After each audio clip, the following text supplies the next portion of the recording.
Hi guys, welcome to my YouTube channel crazy for education. And आज हम पढ़ने जा रहे हैं चैप्टर 7 पोल साइंस का चैप्टर 7 यानी कि समकालीन विश्व में सुरक्षा।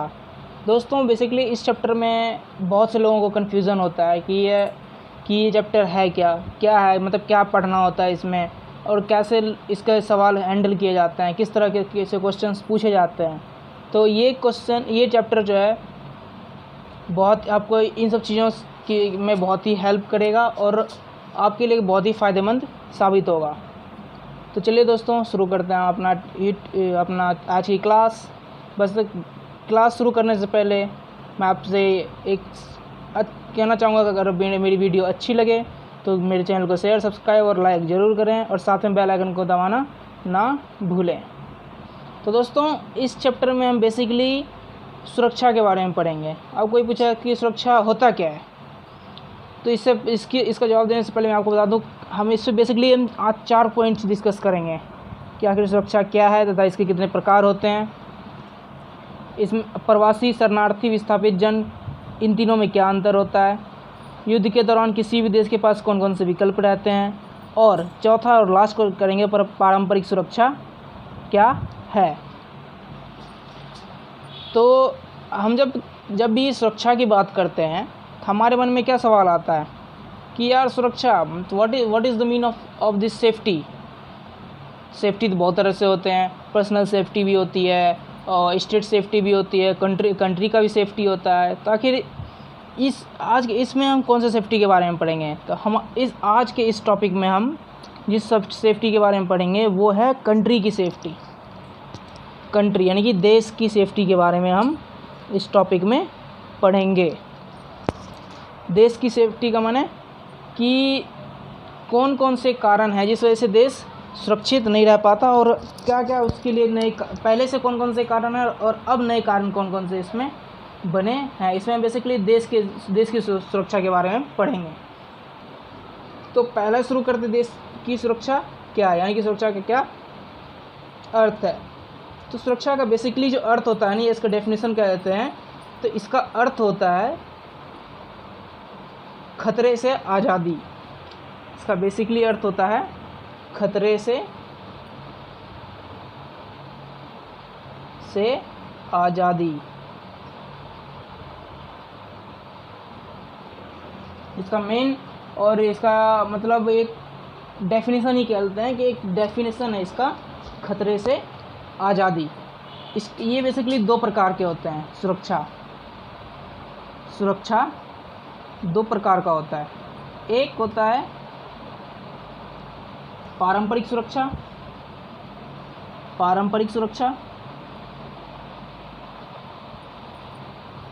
और दूसरा होता है अपारंपरिक सुरक्षा।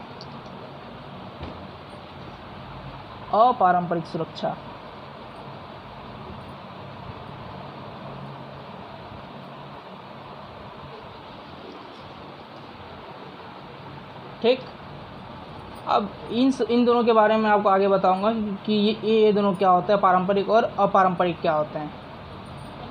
ये दोनों जो होते हैं ना, बेसिकली इसका मतलब होता है आपको, ये होता है देश की बाहर की सुरक्षा और ये होती है देश के अंदर की सुरक्षा। देश के बाहर मतलब सीमा के बाहर क्या हो रहा है, कौन से देश से हमें खतरा, इन सब से सुरक्षा। और ये इसका मतलब है देश के अंदर हिंसा ना हो, दंगे ना हो, इन सब से सुरक्षा। तो ये हो गया हमारा क्या सुरक्षा क्या है तथा इसके कितने प्रकार होते हैं। जब भी हम कोई डिबेट करते हैं तो हम बेसिकली हमें एक जुमला बता दिया जाता है कि इस पर ज़्यादा डिबेट मत करो, ये देश की सुरक्षा का मामला है। तो आखिर हम मतलब सुरक्षा का माने क्या होता है, तो सुरक्षा का माने तो आपको मैंने बता दिया खतरे से आज़ादी, और इसके प्रकार भी आपको बता दिए पारंपरिक और अपारंपरिक। इसके 2 प्रकार हैं। अब ये 2 प्रकार हैं, इन दोनों प्रकार के भी आगे मैं आपको डिफाइन करूंगा कि ये दोनों प्रकार आखिर होते क्या हैं। अब देखते हैं कि पारंपरिक और अपारंपरिक सुरक्षा क्या होती है। पारंपरिक और अपारंपरिक सुरक्षा, ये दोनों आखिर होती क्या है। तो पारंपरिक सुरक्षा का मतलब होता है देश की जो सीमा है ना उसकी सुरक्षा, देश की जो सीमा है उसकी सुरक्षा। ठीक, मतलब इसको यूं सीधा सीधा डेफिनेशन दे देते हैं कि राष्ट्रीय सुरक्षा को हम पारंपरिक सुरक्षा कहते हैं। राष्ट्रीय सुरक्षा यानी कि सीमा के आसपास जितने, मतलब कौन से देश हम पे वो क्या कहते हैं आक्रमण कर सकते हैं, इनकी जानकारी, इनसे बचने के लिए हम क्या कदम उठाएंगे, तो इसको हम क्या कहते हैं अपारंपरिक सुरक्षा। और इसको क्या कहते हैं पारंपरिक सुरक्षा, यानी कि राष्ट्र की सुरक्षा,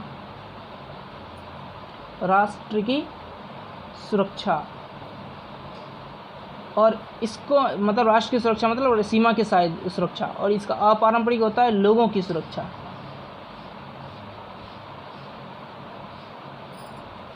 अपारंपरिक में क्या है, लोगों की सुरक्षा। मतलब लोगों की सुरक्षा मतलब संपूर्ण मानव जाति की सुरक्षा, संपूर्ण मानवता की सुरक्षा होती है इसमें, मानवता की सुरक्षा। अपारंपरिक में संपूर्ण मानवता की सुरक्षा कैसे होगी, तो जैसे आतंकवाद से आए दिन आतंकवादी गतिविधियां होती रहती है, जैसे कोई किसी अभी जो कोरोना वायरस डिजीज चल रहा है, इससे जो सुरक्षा होती है, देने की सुरक्षा होती है, वो किस में शामिल की जाती है अपारंपरिक में। और इसमें जैसे किसी देश के साथ मतलब सुरक्षा, किसी देश से सुरक्षा, जैसे भारत पाकिस्तान का होता है कि किसी पे भारत के ऊपर कभी पाकिस्तान हमला ना कर दे, भारत पाकिस्तान सुरक्षा। कभी हो जाता है जैसे भारत और चाइना के साथ अभी चल रहा है कि कहीं चाइना भारत पर आक्रमण ना कर दे या चाइना के ऊपर भारत आक्रमण ना कर दे, तो इससे जो सुरक्षा देते हैं तो उसको हम कहते हैं राष्ट्र की सुरक्षा। और इसमें जो देते हैं उसको हम कहते हैं लोगों की सुरक्षा। ठीक, और इसके अब दो प्रकार होते हैं। पहला होता है बाहरी सुरक्षा,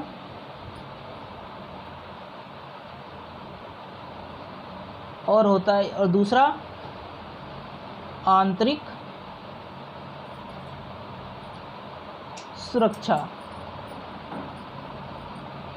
इसके ये प्रकार होते हैं, मतलब पारंपरिक सुरक्षा में किस तरह से हमें सुरक्षा दी जाती है। तो क्या होता है, पहले बाहरी सुरक्षा और दूसरी आंतरिक सुरक्षा।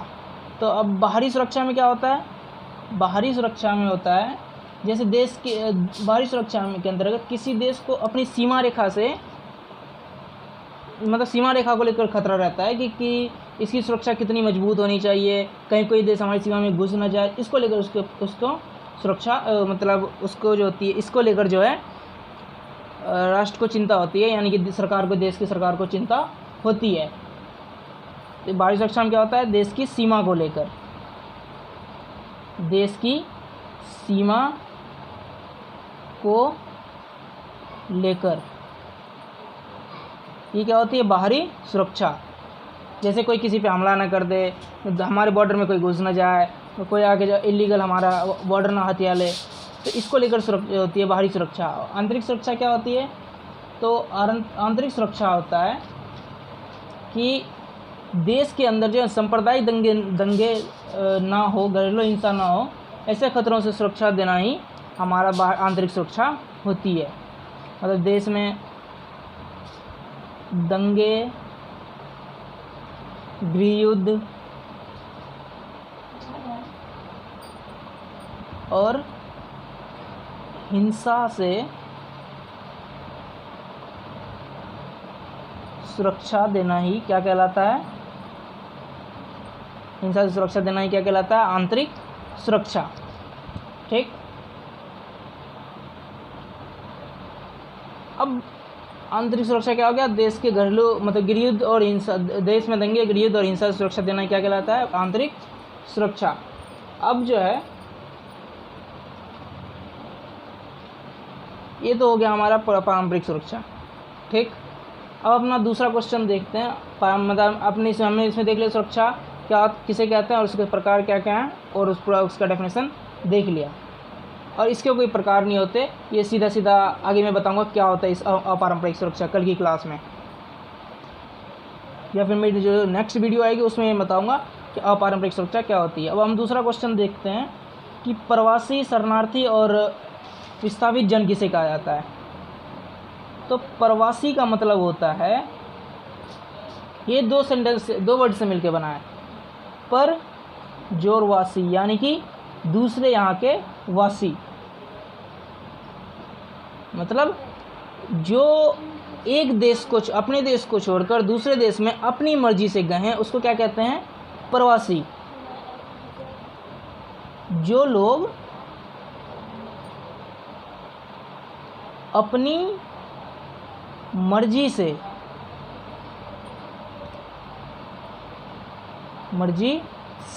एक देश से दूसरे देश जाते हैं उसे क्या कहते हैं? प्रवासी। एक देश से दूसरे देश जाएंगे तो उसको क्या कहेंगे? प्रवासी।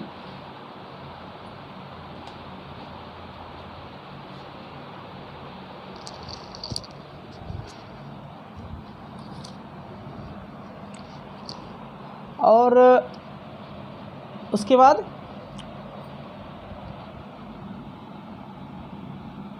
शरणार्थी किसे कहते हैं? प्रवासी तो जान लिया, जो लोग अपनी मर्जी से एक देश से दूसरे देश जाते हैं उसे क्या कहते हैं? शरणार्थी, प्रवासी। अब शरणार्थी किसे कहते हैं? शरणार्थी किसे कहते हैं? तो शरणार्थी कहते हैं जो लोग अपनी मर्जी से नहीं बल्कि किसी प्राकृतिक आपदा या फिर युद्ध जैसी स्थिति के कारण अब एक देश से दूसरे देश चले जाते हैं। जैसे कि भारत बांग्लादेश युद्ध के समय कि बहुत सारे बांग्लादेशी यानी कि रोहिंग्या भारत में आए थे। जैसे भारत पाकिस्तान युद्ध के समय बहुत सारे पाकिस्तानी इंडिया में आ गए थे। या फिर जहाँ भी होता है ऐसे लोगों को क्या कहा जाता है? शरणार्थी। ठीक, यानी कि युद्ध या आपदा के कारण जो लोग विस्थापित वो अपनी जगह से चले जाते हैं। युद्ध या आपदा के कारण जो लोग चले जाते हैं एक जगह से दूसरे जगह, एक देश से दूसरे देश, उसे क्या कहा जाता है? शरणार्थी। और तीसरा क्या होता है? विस्थापित जन। विस्थापित जन। अब ये क्या होता है विस्थापित जन? विस्थापित जन होते हैं जिन्हें कि अपने देश की सीमा के अंदर ही ना रहते हैं, पर जो है एक देश से दूसरे देश एक जगह से दूसरी जगह चले जाते हैं। इन दोनों में क्या था? एक देश से दूसरे देश जाते हैं, लेकिन इसमें क्या अपने सीमा के भीतर ही रहेंगे, पर अपनी जो वो जहाँ से वो उसके पुरखे रहते आ रहे हैं वो उसे छोड़कर कहीं और जाके बस जाएंगे। उसको कहते हैं विस्थापित जन। जैसे कि कश्मीरी पंडित थे, कश्मीर से आए कश्मीरी पंडित, जो कि जिनको कि वहाँ से भगा दिया गया था, विस्थापित कर दिया गया था, तो उसको कहते हैं विस्थापित जन। यानी कि एक ही क्षेत्र में रहेंगे पर एक जगह से दूसरी जगह चले जाएंगे। एक ही क्षेत्र में एक जगह से दूसरी जगह चले जाएंगे। एक जगह से दूसरे जगह चले जाएंगे तो उसको क्या कहते हैं हम? विस्थापित जन। समझ में आ गया सबको? अब देखते हैं अपना अगला क्वेश्चन की ओर बढ़ते हैं, जो कि कुछ यूँ था कि युद्ध के समय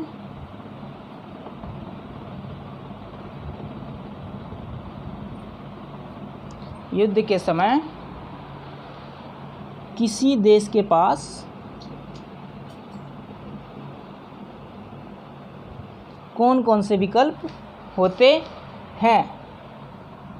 या फिर ये क्वेश्चन ऐसे होता है कि पारंपरिक सुरक्षा के आधार पर अगर किसी राष्ट्र के सामने खतरा मंडरा रहा है तो उसके सामने कौन कौन से विकल्प मौजूद होते हैं। इसका माने ये हुआ कि अगर कोई दो देश युद्ध कर रहे हैं तो उनके सामने कौन कौन से विकल्प बचेंगे जिससे कि वो युद्ध को मतलब अब उससे ज़्यादा उसको हानि ना हो और युद्ध भी आराम से टल जाए, यानी कि युद्ध हो ही ना। तो ऐसे कौन कौन से हैं? तो इसके 3 विकल्प बचते हैं। पहला आत्मसमर्पण,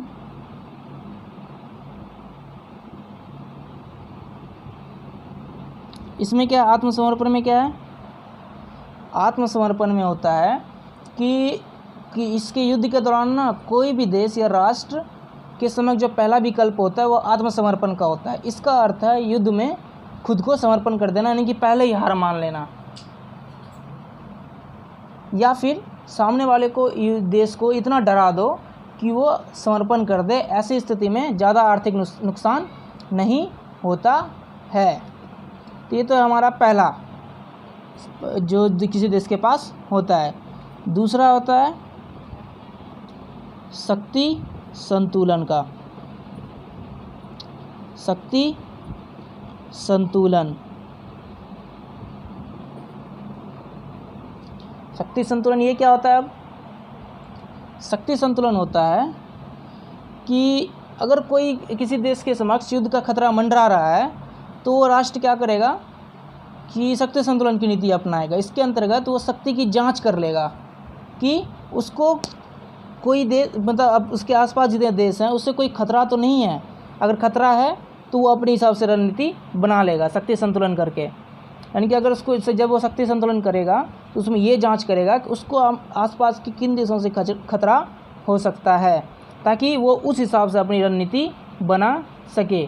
जैसे कि अगर भारत चाइना से उसका खतरा है तो क्या करेगा, भारत क्या करेगा, अपनी दोस्ती किससे बढ़ाएगा, नेपाल से बढ़ाएगा, भूटान से बढ़ाएगा, हमारा मालदीव से बढ़ाएगा, श्रीलंका से बढ़ाएगा। ऐसे इसे क्या करेगा, अपनी शक्ति बढ़ाएगा, जिससे कि उसको लगे कि चाइना को कि नहीं यार ये भी एक पावरफुल कंट्री है। और तीसरा है गठबंधन।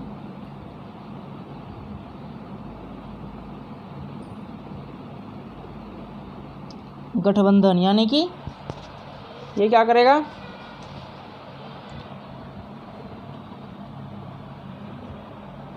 ये अलायंस बना लेगा युद्ध के दौरान पावरफुल कंट्रीज़ के साथ। क्या करेगा, अलायंस बना लेगा कि नहीं, अगर कोई भी देश अगर किसी के पास किसी के साथ युद्ध लड़ रहा है तो उसमें से अगर कोई एक देश कमज़ोर पड़ रहा है तो जो कमज़ोर देश है वो क्या करेगा, जो ताकतवर देश है उससे जाके संधि कर लेगा, उससे जाके उसके ग्रुप में शामिल हो जाएगा, जिससे कि एक गठबंधन बन जाएगा दोनों के बीच में, और जिससे कि युद्ध टल सकता है या फिर युद्ध ऐसा भी हो कि हो ही ना युद्ध। ठीक, तो यहाँ तक समझ में आ गया युद्ध के दौरान या फिर पारंपरिक सुरक्षा। अब देखते हैं कि पारंपरिक सुरक्षा के कौन कौन से तरीके हैं। इसको देखते हैं, पारंपरिक सुरक्षा के तरीके।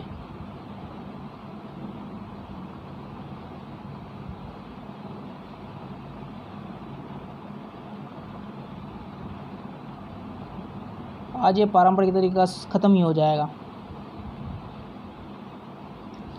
कि तरीके कौन कौन से हैं। तो इसमें इसके 3 तरीके होते हैं, निरस्त्रीकरण,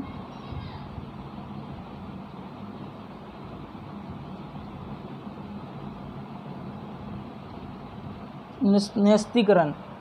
इसमें क्या होता है कि इसका सबसे पहला तरीका, मतलब निरस्त्रीकरण में क्या होता है कि बिना हथियार के, यानी कि कोई भी देश चाहे उसका आकार कैसा भी हो वो कुछ खास किस्म का हथियार नहीं बनाएगा। ऐसी स्थिति में विश्व में पारंपरिक सुरक्षा स्थापित हो सकती है। यानी कि इसमें क्या है, कुछ खास तरह के हथियार नहीं बनाए जाते, कुछ खास तरीके के हथियार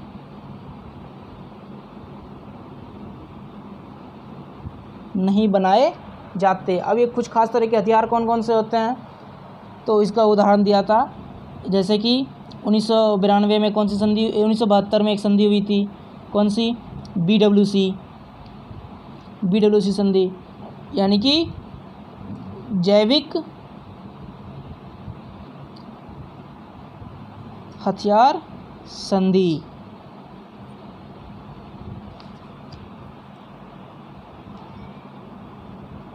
ये कभी कभी एक नंबर में पूछ भी देता है कि BWC क्या है और CWC क्या है।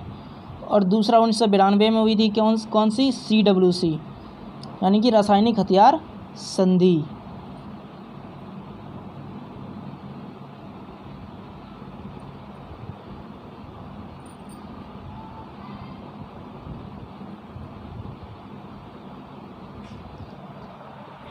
ये इसमें क्या जैविक हथियार संधि में क्या है, जैविक मतलब परमाणु आणविक हथियार। तो ये जब कुछ ऐसे मतलब अगर कोई देश बनाएगा तो इसमें ये कहा गया था 1967 से पहले जिनके पास परमाणु हथियार हैं वो परमाणु संपन्न देश कहलाएंगे, बाकी इसके अलावा कोई और नहीं कर पाएगा। तो ये था, तो ये दोनों संधि हुई थी, BWC संधि और CWC संधि। इसका कभी कभी फुल फॉर्म पूछा जाता है, BWC और CWC कब हुआ था और कब हुआ था, ये दोनों, ये सब कभी कभी एक नंबर में पूछ लिया जाता है। इसका दूसरा तरीका है अस्त्र नियंत्रण।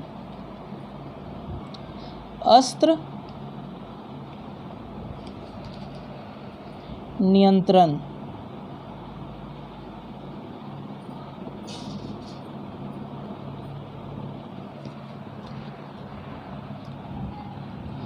पारंपरिक सुरक्षा स्थापित करने का दूसरा तरीका कौन सा है, अस्त्र नियंत्रण का, जिसका अर्थ होता है कि अगर कोई देश हथियार बनाता है तो उसे कुछ नियम कानून का पालन करना होगा, जिससे कि विश्व में पारंपरिक सुरक्षा बनी रहे। यानी कि कुछ कायदे कानून सीमित किए जाते हैं, उसका पालन करना होता है, कुछ कायदे कानून का पालन करना होता है अस्त्र नियंत्रण में, जैसे कि ABM और NPT। इसमें एंटी बैलिस्टिक मिसाइल संधि, एंटी बैलिस्टिक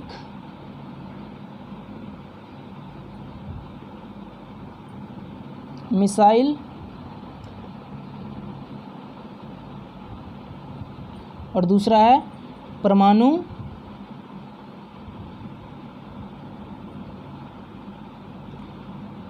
अप्रसार संधि। ये दोनों कब हुई थी, तो ये 1972 में ये भी हुआ था और ये 1968 में ये दोनों संधि हुए थे। यानी कि इसमें कुछ कायदे कानून तय कर दिए गए थे कि अगर कोई हथियार बनाएगा भी तो इन कायदे कानून का उसको पालन करना होगा। तो ये था अस्त्र नियंत्रण। और तीसरा और अंतिम इसका तरीका है वो है विश्वास बहाली का। विश्वास बहाली, इसमें क्या होता है कि जो देश होते हैं वो आपस में आसपास के सभी देशों को ये विश्वास दिलाता है, कोई भी देश, कि उसे ये मेरे से कोई खतरा नहीं है। उसे अपने सैनिक गतिविधियों के बारे में भी अवगत कराता है कि नहीं, हम ये सैनिक गतिविधि कर रहे हैं, इससे आपको कोई खतरा नहीं होगा। इसको कहते हैं विश्वास बहाली करना, जो कि अभी फ़िलहाल भारत और चाइना के बीच बातचीत से हो रहा है कि नहीं, हम कोई भी सैनिक गतिविधि नहीं करेंगे, जिससे दोनों के बीच परंपरागत सुरक्षा स्थापित होती है और पूरे विश्व में शांति बनी रहती है। आज हमारा ये पारंपरिक सुरक्षा का टॉपिक ख़त्म होता है और मिलते हैं नेक्स्ट क्लास में। एंड अगर आपको अच्छी लगे मेरी वीडियो तो please like share and subscribe जरूर करें मेरे चैनल को। जय हिंद, जय भारत।